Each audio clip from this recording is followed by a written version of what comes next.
In this video, I'm going to show you how you can easily turn off your iPhone 15, 15 Pro or 15 Pro Max. Be sure to watch the video to the very end so you don't make any mistakes.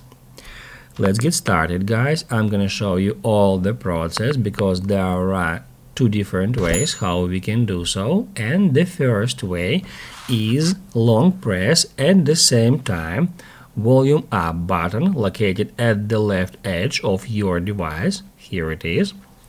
And the side button or power button located at the right edge.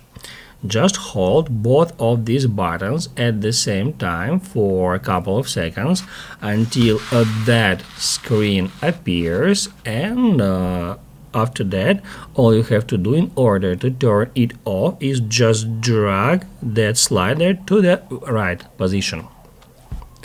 And also we can turn off our device from the menu. To do that, we need to head over to Settings, then General, then scroll down to the very bottom and tap at Shut Down, and that will bring us that screen where to turn it off we just need to drag it to the right. After a while the device will turn off, and then to turn it on, long press at the side button for a couple of seconds until Apple logo comes up, and after that, after 10 maybe 15 seconds, it will load up. If this video was helpful for you, don't forget to hit the like button.